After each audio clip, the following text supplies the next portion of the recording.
Thanks for pausing your remote here. I'm Jeremy Babin with your sports. Well, for this week's Scholar Athlete of the Week, we hit the wrestling mats at Tunnel Hill for the story of Kenneth Michael. My brother wanted to wrestle, and originally I was just going to go watch because I didn't really want to, but then he talked me into it. 6 years later, Northwest senior Kenneth Michael doesn't have to be talked into wrestling, as this Northwest senior is at the top of his game in the 140-pound weight class. And it's been the success and hard work that Kenny's used to motivate others. You push yourself to 110%, that way it shows everyone else, what to do, and you got to do everything right, technically sound. That way all the other wrestlers, they know. You have to set an example.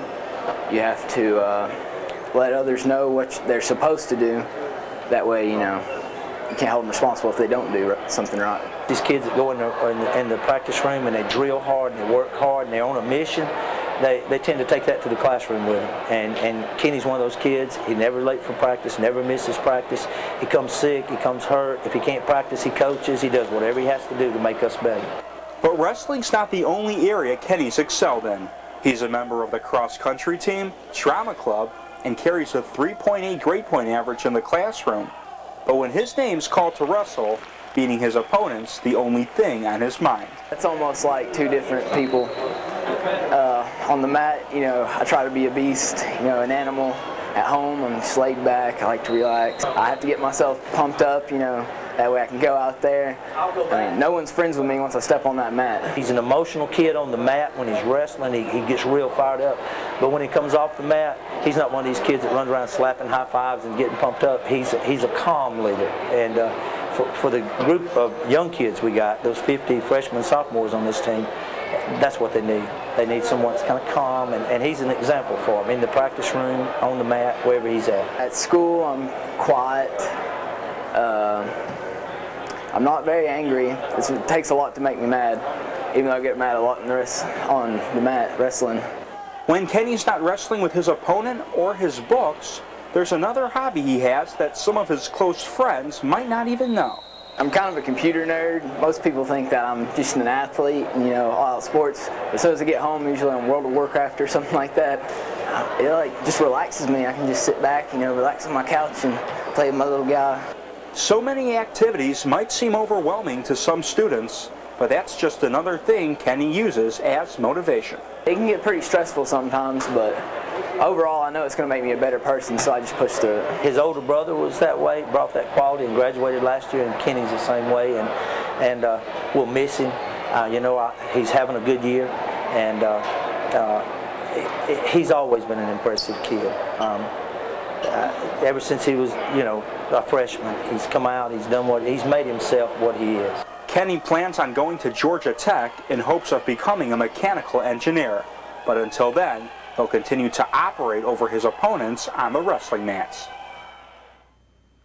Well, on to the hardwood now, where the Dalton boys were battling the 5A Duluth Wildcats for 5th place in yesterday's Cass Hoop Fest. Shaquan Moore and Watts Dantzler laughing a little bit. Something about Shaquan told Watts that he watched the Teletubbies. Maybe not. On to the game, second quarter, Shaquan Moore with the hot hand. He's money 19-17. Dalton trails, though. 1 minute later, Shaquan Moore open again. Buries it. Shaquan had 8 points, 6 assists, 3 steals. 24-21 Dalton. Late in the second quarter, David White dribble stops and drops it. 29-25 Dalton. And in the third, Cass Cole, named to the Cass Hoop Fest. All-tournament team powers it in.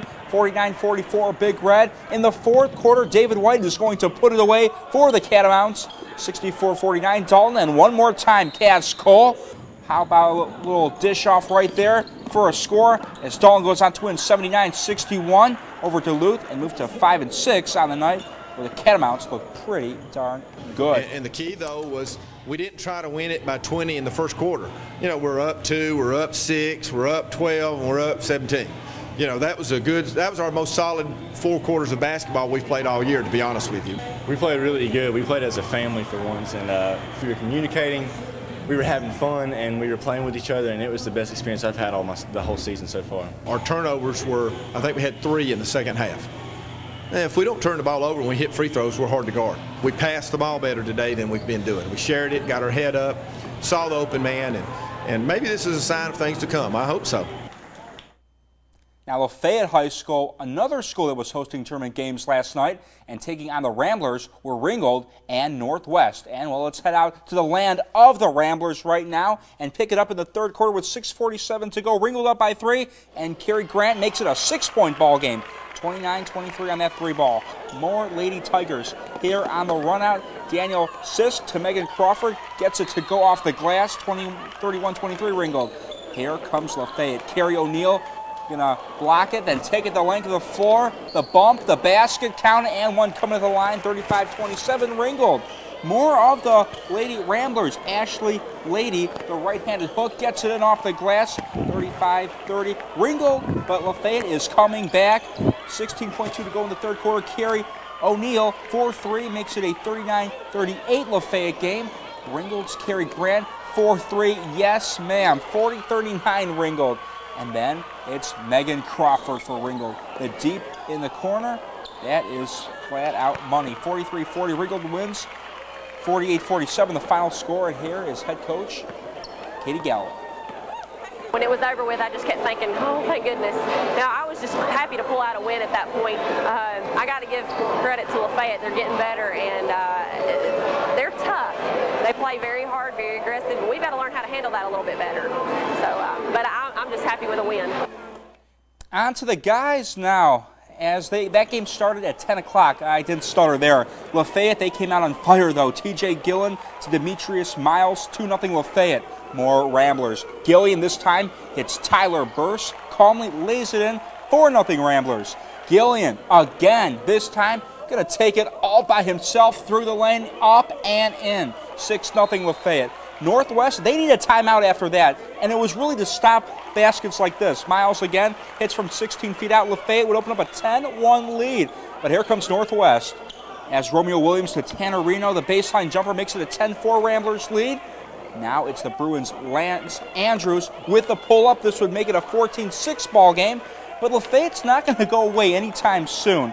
Tyler Burse with a nice pass to Deontay McSears for the lane, puts the Ramblers back up by 10. The Northwest would respond.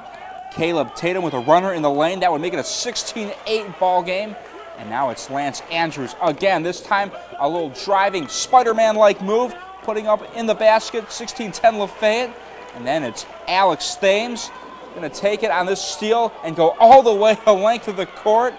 You got put it in the board, and one coming to the line. The hoop, the harm, 64-55. Northwest a winner in this one. Great. Thank you, JB, for those highlights. Got it. All right. And Cedric, what's the weather looking like? All right, well, let's go ahead and take a look at some of these graphics we got for you. And it looks like overnight tonight we're going to be looking